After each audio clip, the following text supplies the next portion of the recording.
राहुल जी, महाराष्ट्र से बीजेपी के सांसद श्री गोपीनाथ मुंडे ने एक भाषण के दौरान कबूला है कि उन्होंने 2009 के चुनाव में 8 करोड़ रुपए खर्च किए थे। उनके इस बयान के बाद विपक्ष उनको बर्खास्त करने की मांग कर रहा है और चुनाव आयोग ने भी नोटिस देकर गोपीनाथ मुंडे से 20 दिन में जवाब मांगा है। आपका इस विषय पर खरी बात क्या है?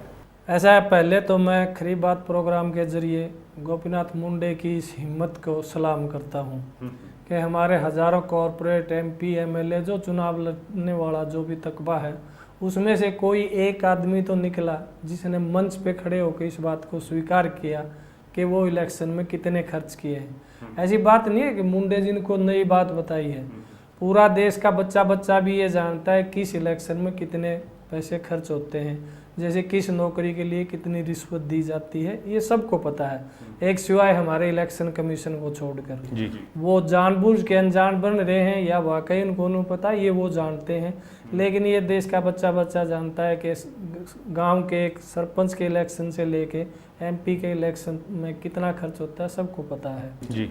ये वाकई काबिल तारीफ बात है और मैं उम्मीद रखता हूँ कि मुंडे जी अपने बयान पे डटे रहेंगे जी। क्योंकि जैसे कि आपने कहा विपक्ष उनके पीछे पड़ गया बर्खास्त करने के और इलेक्शन कमीशन कानून के तहत मजबूर है क्यों उसे नोटिस मांगना पड़ेगा कि जब उसकी सीमा से उसने लांघा है तो उसको पूछेगा वो जी। और मैं उम्मीद करता हूँ गोपी जी अपने बयान पे डटे रहेंगे। ये नहीं कि आमतौर पे नेता सहारा लेते हैं कि मेरे बयान को जी तोड़ मरोड़ के पेश किया गया है, ऐसा इसमें कुछ ना हो जी। ताकि ये ना जो छुपा छुपाई खेली जाती है ना इलेक्शन कमीशन के साथ ये क्लियर हो। फिर जैसे कि आपने अभी कहा है कि इलेक्शन कमीशन ने उन पे 20 दिन में जवाब देने को कहा है, मेरी ये राय है, अपनी व्यक्तिगत राय है इलेक्शन कमीशन को कि इनसे जवाब लेके इनको बर्खास्त करने या कार्रवाई करने से अच्छा इस मौके का इलेक्शन कमीशन को फ़ायदा उठाना चाहिए। जैसे कानून उठाता है कि कोई अपराधी सरकारी गवाह बन जाता है तो उसको वो कुछ न कुछ रियायत देता है, सज़ा में रियायत देता है। यहाँ इलेक्शन कमीशन को भी उसी थ्योरी पे चलना चाहिए। ओके, अगर वो ऐसे करते हैं, गोपीनाथ मुंडे जी को बुलाएं अपने पास कि चलिए हमें बताइए कि आपने 16 लाख दिखा के और 8 करोड़ रुपए खर्च कैसे कर दिए, वो छुपाए कैसे, हमें बताइए, वो तरीके पता चल जाएं कि वो कैसे छुपाते हैं नेता, ताकि कल से इलेक्शन कमीशन नज़र रखने में और सक्षम हो सके जी। देखिए ये भी एक बहुत बड़ा वो इलेक्शन कमीशन की तरफ से कमजोरी है, कमी है जी जी। कि वो 16 लाख और 8 करोड़ के अंतर को नहीं भाप पाए जी। बहुत बड़ी अमाउंट है। चलिए 16 की जगह 32 भी हो जाए, 50 भी हो जाए, इतना तो चल भी सकता है, लेकिन 16 लाख और 8 करोड़ में तो बहुत ज़्यादा अंतर होता है। अंधा आदमी भी हाथ रख के बता सकता है कि ये तो बहुत बड़ी अमाउंट है जी।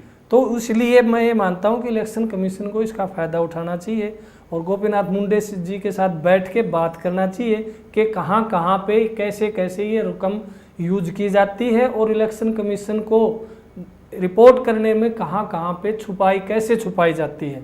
तो चोर के आपको चोरी के तरीके पता चल जाएंगे तो चोर को पकड़ने में आसानी होगी और इस सिस्टम को साफ करने में आगे से मदद मिलेगी।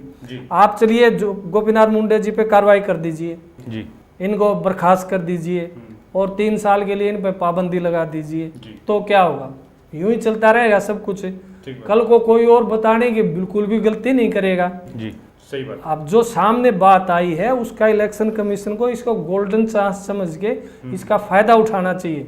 गोपीनाथ मुंडे को बाकायदा बुला के उनके साथ बैठ के पूरी डिटेल में सारी बातें लेनी चाहिए और आगे से इम्प्लीमेंट करना चाहिए। वो बढ़ाते हैं नहीं बढ़ाते हैं वो इलेक्शन कमीशन की अपनी बात मर्जी है, लेकिन कम से कम खर्च करने पे, ये खर्च कैसे करते हैं उस पर इनकी नज़र हो सके कि ये पकड़े जा सकेंगे, उनको तरीके का पता चल जाएगा चोर चोरी कैसे करता है।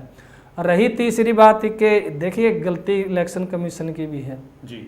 आप क्या कर रहे थे उस टाइम जब वो 25 लाख की जगह 8 करोड़ खर्च कर गए, तो आप क्या आखिर नीचे बैठे थे?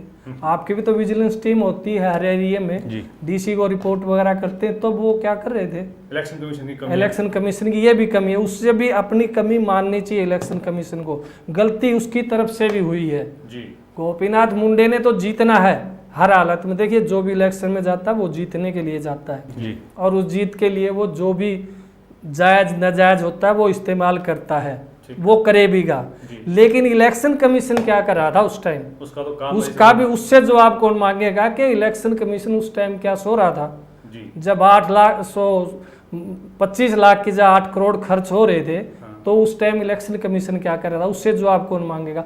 इलेक्शन कमीशन को अपनी भी गलती को महसूस करना चाहिए और इससे गोपीनाथ मुंडे जी को ये कह के कि हम आप पे कोई कार्रवाई नहीं करेंगे, आपको कोई सजा नहीं देंगे, लेकिन हमें बताइए, साथ दीजिए। तो कोऑपरेशन, दोनों की कोऑपरेशन से ये आगे से ये फील्ड इसमें राजनीति में से निकल सकती है। अगर सिस्टम मजबूत क्या सिस्टम में सुधार आ सकता है, ये इलेक्शन कमीशन चाहे तब, उसके चाहने से ही ऐसा होगा। और इसको सज़ा देना तो एक सिंपल तरीका है, आप दे दीजिए सज़ा, कल को कोई भी नहीं बताएगा। 3 साल बाद ये फिर इलेक्शन लड़ लेंगे, होगा क्या। आज 8 करोड़ हैं, कल को 20 करोड़ भी हो जाएंगे खर्च, और यूँ ही चलता रहेगा। तो मेरा मानना है कि इलेक्शन कमीशन को इस मौके का फ़ायदा उठाकर सिस्टम को साफ करने में कार्रवाई करनी चाहिए, मदद लेनी चाहिए। जी।